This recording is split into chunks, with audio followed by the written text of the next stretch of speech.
From Washington, D.C. to the heart of America, welcome to Mark Alford's America. I'm freshman congressman from Missouri, Mark Alford, and I believe in America. I believe in you, and most importantly, I believe our greatest days are still ahead. You know, each week we take it behind the scenes to share the stories, the news, legislation, to meet the great folks that I work with each and every week here in our nation's capital. Today, we're talking with Dr. Ronny Jackson of Texas. He's been on our show before, but now we have some exciting news about President Trump. Dr. Ronny Jackson was a personal White House physician for President Bush, President Obama, President Trump. He's now a member of Congress from Texas. We're going to talk today about the attempted assassination of President Trump. Dr. Ronny Jackson, a former admiral, we're on armed services together. He has actually helped with the bandaging of President Trump and has been by his side most of this time since the attempted assassination. Ronny, welcome to the show. Hey, thank you, Mark. I appreciate you having me. Yeah, no, it's been a really crazy week. I mean, you know that as well. We had a wonderful convention in Wisconsin. It was great. The best thing about the convention was that President Trump was there. He showed up on Sunday after the assassination attempt on Saturday, which is pretty incredible if you think about it. I had the privilege of going straight to Bedminster immediately after the assassination. I got on the first available flight I could. How did you hear about the... Well, I was watching TV, and I was actually watching on my iPad in the bedroom packing to get ready to go to the convention. And my wife was in the other room, and she was watching on the TV. And I was a little bit behind because I'd paused it a few times. And so I was, a couple minutes behind. And all of a sudden I heard my wife yell, "Oh, my God, Ronny, the president got shot." And I was like, "What?" And she goes, "He got shot at the..." And I started watching. I said, "No." And then I realized I was behind. And I was like, "Oh, my Lord." So I fast forwarded. And then I saw, he was already down. And then I watched there as they stood him up with blood all over. It was insane. Did you think the worst? Oh, I thought the worst for sure. And I mean, you think about, even though, if you watch it, and you see that he grabs his ear and he goes down, you got to remember, that Reagan was also shot, right? And they didn't know that he was seriously injured until he got to the hospital, and he'd been, he actually collapsed, from a large hemothorax. His entire chest was full of blood, and he would have died in a matter of minutes if they hadn't have been where they were at when they were there, So I thought, obviously it looked like he got hit in the head, and I didn't know it was ear at the time, so I was worried about that as well. But I wondered where else he got hit, right? It was just horrific to watch. It was especially hard for me, having been his physician, and I've become pretty close to him. We've become pretty good friends, over the years, and but as his physician, and also as someone who was a White House physician who trained for 14 years for what to do if a round hits the president, right? For me to be in Texas and him to be there so far away, and it was an overwhelming sense of helplessness. And you had to get there. I had to get there. I was like, that was all I could think about, is I have to get there. I have to get there right now. I was frantically trying to figure out how to get there as fast as possible. I jumped on the first available flight. I flew into Bedminster about 4 a.m. that evening. So it was a little bit afterwards, but that was as quick as I could get there. I got there at 4 a.m., got up the next morning, saw him, checked on him. He looked great. He sounded great. And I looked at his ear and redressed his ear. What did it look like, the ear? Well, it was it was still, it looked a lot different than it does now, because there was, and I was told it was much, much worse when it first happened. But even when I saw it, there was a ton of swelling. So the entire top of his ear was swollen, almost like the ears you see on the cauliflower ears you see on wrestlers and stuff, from all the swelling and stuff. And of course, it had bled profusely, and it was still bleeding. Took the bandage off, started bleeding again. Put a new bandage on it. It was real swollen. Of course, it was pretty tender and stuff. I mean, it was a .556 round that that it took off the top part of his ear.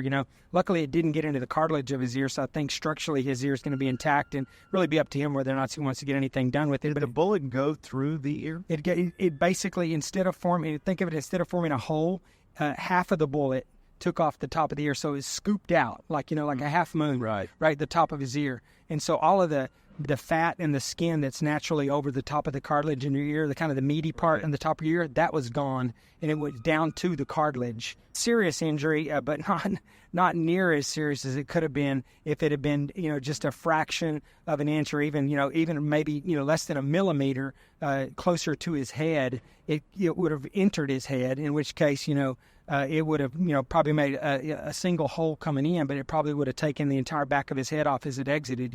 That's how these rounds do. And so he came just as close as you can possibly get to having a devastating, fatal head wound. Like the rest of the country, I'm just, I'm so grateful that he wasn't. What did he say to you when he saw you? Well, he's, I could tell. I talked to the staff right before I spoke to him when I got there, And I could tell the staff was a little flustered. You know, I mean, they had realized some of the adrenaline had worn off, and they'd realized what almost happened, and they were a little shaken. He didn't show it at all. I mean, he was still kind of in awe that that the fact that he just happened to turn his head at that particular second, right? And there was just a whole bunch of things that happened, like this chart that they put up, this chart that he puts up on immigration and from the Border Patrol, right? That was kind of what saved his life to some extent. But the reality is that I've seen him talk about that chart multiple times, and he'll tell you the same thing. He brings that chart up sometimes when he's in rallies, and they had this big jumbo screen there to put it up and everything. But the reality is that he was supposed to talk about it at the end of the speech, which he traditionally does. He usually brings it up towards the end of the speech. This time, for whatever reason, he just happened to bring it up at the beginning. And if you go back and watch the speech, you'll see that he said, well, I'm going to bring it up. I don't know if my people can get it up because they're not expecting me to bring it up right now. But they did, and he's like, oh, there it is. They brought it up. And then right about that time is when he turns his head to the right to look at it. And not only turning his head to the right, but he leaned back just a little bit to get a look at it. So this motion where his head's moving to the right and drawing back a little bit, that was key. Because if he had just turned to the right, the bullet was on a track to enter right about at the area of his temple. It would have right into his head at the level of his temple, which that would have been like totally fatal, right? If he had turned his head without leaning back, it would have been right between his eyes, right into his forehead, right? And the combination of turning his head slightly to the right and then leaning back a little bit to see that chart, that was what provided the path for the bullet, where it missed his head proper and just took off the top of his ear as it passed through. But yeah, and he realizes that. That people ask me, was he different? And I was saying no. I was really surprised how he just didn't let it faze him. At least if it did, he dang sure didn't let it show. And I think that's part of being a leader. Lead by example. You got all these people around you that are looking to you, to see how you react to something. And he gave the staff strength. He proved to everybody, on his staff that he's not fazed by that. He said, we're going to get right back out there. We're going to do more rallies. This isn't going to stop us. This is what we do. This is who we are. And we're, this is not, going to deter us at all. But, I think the reality is that, can't help but get in your head a little bit, I wouldn't think. But I know he does, he appreciates the fact that he came as close to death as you can possibly get. Surely, and I think we saw some of this at the convention in Milwaukee. You and I were there. You spoke at the convention. He seemed different in his cadence, in his tone, in his temperament. He was traditional Trump at the end of the speech, but while he was relaying this story, he seemed like he was touched. God had saved his life, the providence and protection of Almighty God. Well, I absolutely think he believes that. I know he believes that. I know absolutely he does because, like I said, there were just too many little things that just had to line up just perfectly for that not to kill him, and it did. And stuff that he, like I said, that he normally wouldn't do, doing it when he normally wouldn't do it, and just the fact that he turned his head like that to look at the chart, and they had it in the position that they normally have it on the left side of the screen as well. So there was all kinds of little things that just, that saved his life that day. And he realizes that, that was God's hand, saying, not today, right? He truly believes, as I do, as like I think everyone in my district in the 13th Congressional District of Texas, and most patriotic Americans that that I know that are MAGA, that love President Trump, they believe that he was spared because he's got bigger and better things to do to save this country. Yeah. He has I like to say God has a plan and purpose for every individual. It's your role to find out exactly what that is. Trump has found out what his role is, and now we've got to get him elected so that he can carry out that mission. I couldn't agree more, Mark. I'm absolutely on board with that. All right, so you get to the convention, or before that, you're traveling with President Trump. He wants a friend by his side, someone he can trust, someone he can talk to, and you start trying to develop this special bandage that he's going to wear for the first time out in public to address the nation and to address the delegates for the Republican National Convention. Tell us about that. Right. Well, we had to have a bandage on it because it was still bleeding a lot, and the ear's very vascular, so it bleeds like crazy, right? And the nature of this one wasn't like a cut like, you would see with a knife or a blade where you have edges that you can put back together. So it wasn't really any ability to suture it. It was scooped out by the bullet, right? So, that gave it a lot of surface to bleed from, but it also prevented you from just closing it up. So you really just had to pack it with some gauze, and just like tamponade, keep pressure on it so it wouldn't bleed. You needed dressing to do that. So then whenever they dressed it at the hospital in Butler, they put a dressing on, and of course they just taped it on his ear, and it was a big bulky dressing taped to his ear, and of course it was taped in his hair and everything else, right? And he's trying to do these events, and speak to people, and he's like, doing with this tape, like, and when he takes it off, it's pulling his hair out and stuff. So he's like, he's like, can you put something on there where it's not like the tape's not all in my hair and everything? And I was like, well, I said, I guess we could. I was like, and he goes, why don't you just build something that just kind of goes over the top of my ear, like and I said, all right, I can maybe do that. And he goes, well, let's see what you can do. So I dumped my bag out on the table right there, in his room, and as arts and crafts, I start cutting the bandages and taping the edges and folding it over and like with gauze and medical tape. Yeah, with medical tape and gauze. So I'm I've literally got the gauze out. I'm looking at his ear. I'm cutting it about the right size. I'm taping the edges so they're not all frayed, right? And then I'm folding it over and taping it. And you got to make it shorter on the back and longer in the front because that's the nature of the ear, right? But you got to have it long enough in the back that it doesn't fall off. And then also I was putting a bandage under it. So I was just putting a loose bandage under it, a bulky kind of wad that was, that was on top of the wound that was absorbing all the blood. And then I put this thing tightly over the top of that, and it just stayed on. It held on. It actually worked out pretty well. But, and I saw some comments online, people saying, I've been a nurse for 30 years and I've never seen a bandage like that, kind of being critical. Right. And I was like, well, you do what you got to do. And I'm not a nurse. I'm a doctor, so I don't do that most of the time anyways. So I'll give you that, right? Nurses probably better doing that than I am. But anyways, I did what I could. But it was not for show. And the progressive Democrats wanted to say this is all for show to gain sympathy. Heck, they're even saying that he wasn't really shot. There was a piece of glass that nicked his ear from a broken teleprompter. First off, to say it's not for show. I mean, it was functional, right? He was bleeding. He needed a bandage. He needed something that worked for the environment that he was going to be in for the next few days. So we built this. It worked fine. He left it on for the first 4 days, all the way through the convention. And, I was toying with well, should we convert it to just a regular bandage, more of a Band-Aid thing toward the end because it kind of stopped bleeding, but that day he was wearing it, the day of the speech, and I was like, man, don't take it off. I was like, there's hundreds of people wearing them all over the floor. It's like crazy, right? I mean, I should have patented the thing. I would have made a fortune, right? No, but he needed the bandage. This one was functionally worked, and so, we did what we had to do, and, it's fine. That's what I get paid to do. Or I don't get paid to do it anymore. I didn't do it because he's my friend. But, and I don't practice medicine anymore, but the thing is, yeah, and the people that are out there saying he wasn't shot, like this Keith Oberman and this what's the Joyce Reed, Joy Reed, Joyless Reed, as I call her. What a bunch of morons, a bunch of fools, right? I mean, the guy was shot on national TV. The entire world saw it. There's a photograph of the bullet whizzing past his head. They're like, glass. I was like, glass from where? The teleprompters were intact. They weren't damaged, right? So where'd the glass come from? Somebody shoot a piece of glass at him? It's just ridiculous. The stuff they have Trump derangement syndrome so bad that they can't even acknowledge what they see right before their eyes, that the president there's blood everywhere, and not only that, but people are like, well, did it really hit his ear? I'm like, my God, there's high resolution photos all over the internet. Right. You can zoom in and see the exact injury, right? I mean, yeah, so it's crazy. Hey, we're talking with Dr. Ronny Jackson. We're actually out on the porch here, the speaker's balcony. If you're hearing all kinds of weird noises, it's buzzers going off and everything. We're enjoying a sunshiny day here in Washington, D.C. We're talking with Dr. Ronny Jackson about President Trump, the 45th and soon-to-be 47th president of the great United States of America. You're listening to Mark Alford's America. We'll be back after this. Welcome back to Mark Alford's America, where each week we give you a behind-the-scenes look at what's going on in Washington. Today we're talking with Dr. Ronny Jackson. He was a White House physician for President Bush, President Obama, and President Trump, and a good friend of President Trump's. Director Cheadle from the U.S. Secret Service resigned. What took her so long? I don't know. She's emblematic of the kind of leadership you have in the Biden administration. They want to blame everybody else. They don't want to take responsibility for anything. Nobody ever gets fired. We saw that in Afghanistan with the horrific withdrawal from Afghanistan, and we've seen it multiple times since then. We've seen it with our Homeland Security Secretary.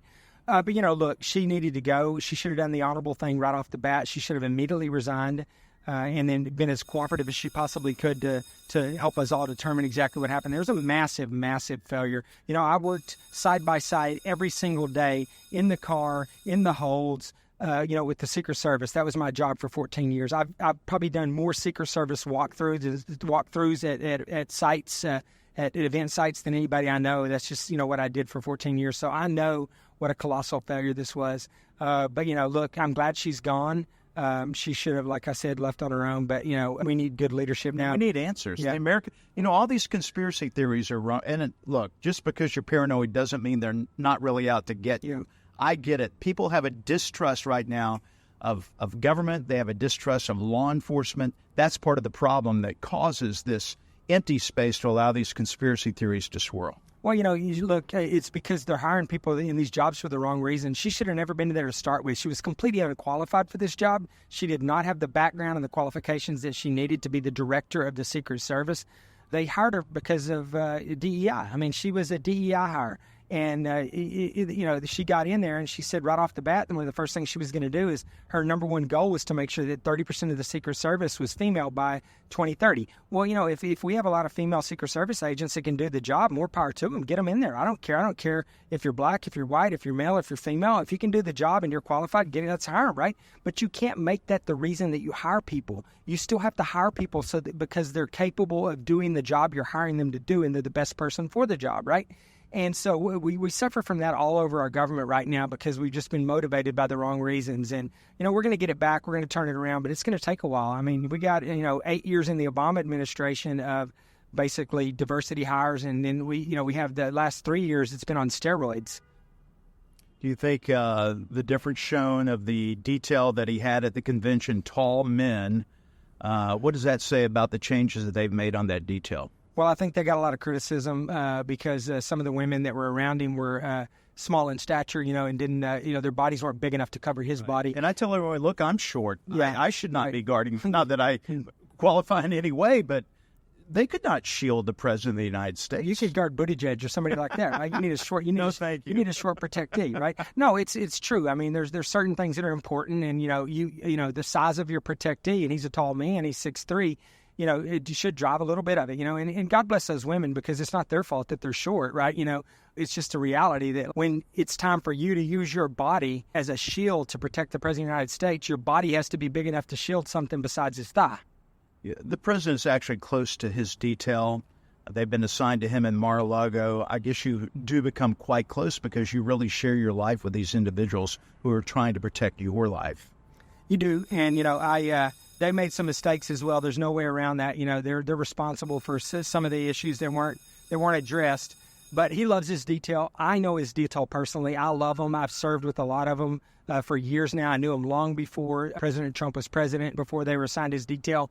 They're good people, and they want to do the right thing. And I just feel bad for everybody right now, to be honest with you. Where do we go from here? Because the speaker is forming a task force. I think we ought to have somewhat of a Warren Commission. Had the former president been killed, we certainly would have had a commission like the Warren Commission to get to the bottom of this. Thank God he was not killed, but how do we find out the answers, the truth, so that we can satisfy the appetite of the American people? Well, we got to start with what we're having right now. I've been really surprised, Mark, to see that there's been a lot of bipartisan support on this. I've seen a lot of Democrats that were calling for the Secret Service director to resign, and I saw a lot of Democrats be pretty tough on her in those hearings, at least the oversight hearing that we had. I was really surprised, but glad to see that because this is an issue should not be partisan. These people protect Republicans and Democrats, right? If you're a Democrat and the president's a Democrat or the speaker, or whoever that the Secret Service is called upon to protect, not here in the House, but they have a lot of protectees, whether they're blue or red, Republican or Democrat. We want those people to have the protection that we think they're getting. And, so I think everybody wants to get answers to this. Everybody wants to make sure that we fix what's broken. The progressive Democrats will do anything to keep President Trump from sitting back behind that resolute desk and being the resolute leader that America needs, that the world needs. Any doubt in your mind that he will defeat Kamala Harris in November? Absolutely not. You couldn't get any better than running against Joe Biden at this point. I mean, he was a slam dunk. But, the reality is that she's no better. She represents the exact same policies that Joe Biden has propagated for the last 3.5 years that have driven this country in the ground, whether it's stuff overseas or stuff domestically.